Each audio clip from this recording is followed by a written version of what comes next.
I have sent you some questions on part. You solve them, and in my this lecture, which is the first lecture on inventory control, I will start the next topic, inventory control. Inventory control, or in my this lecture, I will explain or define inventory, what is inventory, and then inventory decision, and then I will explain different kinds of costs involved in inventory model, or I will give you definitions of different kinds of cost involved in inventory model, and then I will explain the first inventory model, which is known as economic order quantity model, in which there are only two types of cost involved, ordering cost and carrying cost. Shortages are not allowed in this model. So now I will start inventory control models. What is inventory? Inventory is working capital. It refers to any kind of resource having economic value. In wider sense, inventory is defined as a stock of goods, commodities that are reserved to ensure smooth, continuous and efficient running of business affairs or a factory. It is maintained in order to fulfill the present and future needs of an organization. Inventory is needed for definite consumption demand of materials and to take care of uncertainty involved in usage or availability of materials. Therefore, the control of inventory is an important aspect of operation management. Now, inventory decision. Inventory control is the process of deciding what and how much of items are to be kept in stock or are to be kept in inventory or are to be ordered for keeping the commodity in the inventory. It also determines the time and the quantity of items to be produced, or for how long we have to keep the inventory. What is the time of inventory? What is the optimum size of the inventory? So there are two basic questions to be answered, and they are how much to order. That is, what is the optimum quantity of an item that should be ordered to keep in an inventory, or what is the optimum size of inventory, or we can say what is the optimum size of the order, and when should the order be placed, by how much time we have to place the order again when the inventory is reached to zero level. To answer first question, determines the economic order quantity by minimizing the total inventory cost, which is given by purchase cost, setup cost or ordering cost, carrying cost and shortage cost. But when price discounts are not allowed, the purchase cost remains constant and is independent of quantity purchased. The total variable inventory cost is given by now ordering cost plus carrying cost plus shortages cost. And if shortage cost or shortages are not allowed in the model, or the purchasing order, receiving order is instantaneous, whenever we place an order, then the same moment we receive the order. So in that case, there are only two kinds of cost involved in the inventory model: ordering cost and carrying cost. To answer second question, when to order depends on the type of inventory with which we are dealing in the system. If the system requires periodic review. For example, every month or every year, the time for receiving new order coincide with the start of each period. Cost associated with inventories. Setup cost. This is the cost associated with the setting of machinery. Second, which is the important cost, ordering cost. This is the cost associated with placing an order. It is calculated per order. It is not depending in the model on the size of the order, but it depends on the number of orders that we are making during the unit time or period time, like 1 year and so on. And this is calculated, this cost, ordering cost is calculated as per order. Carrying cost or holding cost. This cost is associated with carrying or holding inventory, and it is calculated per unit inventory and per unit time. Shortage cost.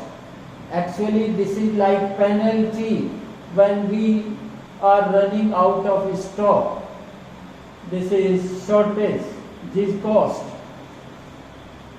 Now, the demand may be deterministic or probabilistic. So in my lecture today, I will be taking the model with deterministic demand. A lead time, the time gap between placing an order and receiving an order is the lead time. But today I will discuss the model in which lead time is 0.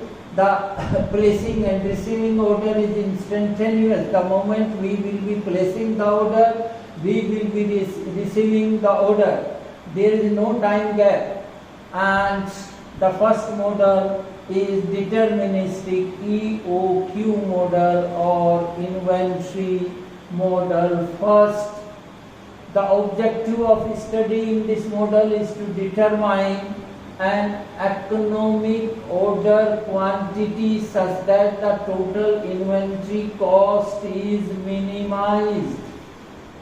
So the objective is to minimize the cost and at the same time to find the optimal quantity or size of the lot that we are going to keep in inventory.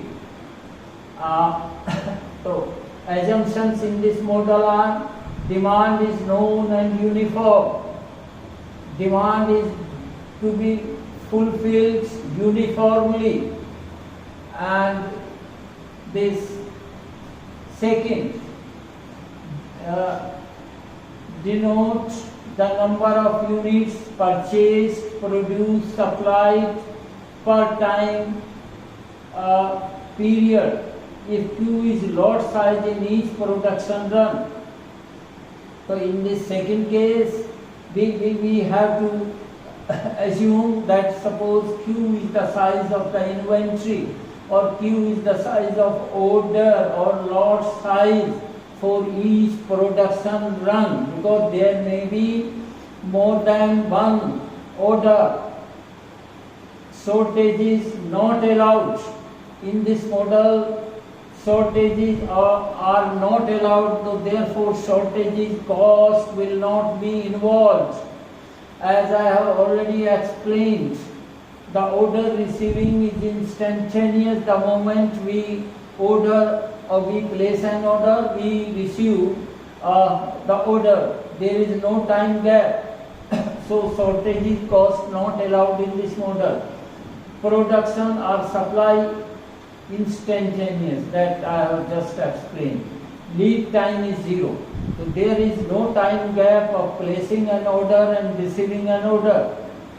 Ordering cost per production run. Let the ordering cost per production run is C0. Whenever we place an order, the cost involved because of one order is C0. If there are n numbers of orders, then the cost will be n multiplied by C0, where n the number of orders. Holding or carrying cost is C1, and as I have already explained, this carrying cost is calculated per unit inventory or per unit time. It is now here, you see in this model we are keeping the quantity Q in the inventory, this, and then we start supplying the commodity, and whenever our inventory reaches to zero level, then again we place an order and we receive the order at the same moment. As it is instantaneous, there is no time gap between placing an order and receiving an order, and again we start to supply for the demand, and whenever inventory reaches to zero, again we place an order and then we start supplying the item. On x-axis it is time, on y-axis it is the inventory size. So if n denotes the number of orders or total number of runs of quantity produced, purchased during the year, so then we have the total demand in a year. This T is not year, it may be months or days. So D is equal to NQ, because in one order the size of order is Q and the number of orders N. So therefore total demand is fulfilled by using N number of orders, so therefore D is equal to NQ. Now average inventory at hand is equal to the area of the triangle. Perpendicular into base divided by 2, area of the triangle, Q into T divided by 2. So therefore this average inventory at hand is Q by 2T. Average inventory. So inventory over time period T days, this is Q by 2 into T. The average inventory at any time given in day for the T period is half QT divided by T. To find the average, we have to find it by time. So therefore the average inventory is half Q. Half Q.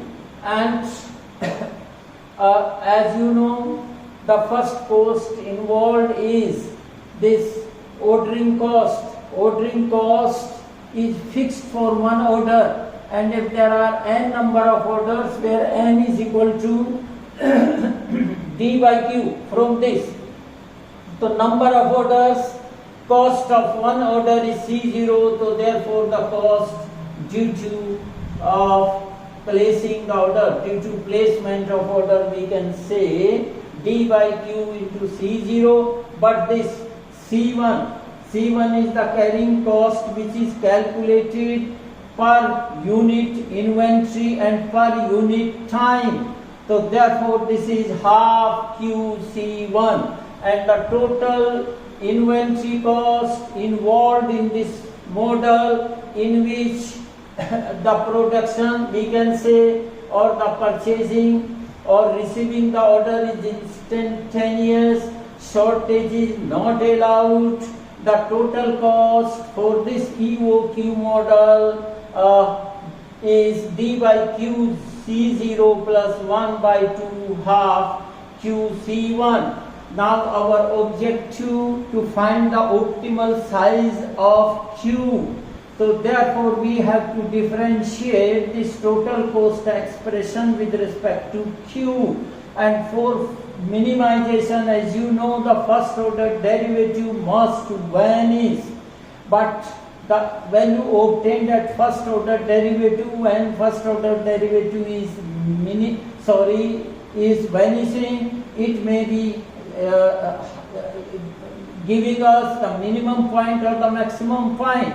but for minima it is there that second order derivative must be greater than 0, and you can check here if you differentiate this second time. This is the first order derivative and I have put it equal to 0, but if you find second order derivative and you substitute the value of q for which the first derivative is 0, dq by d by dq square becomes 0.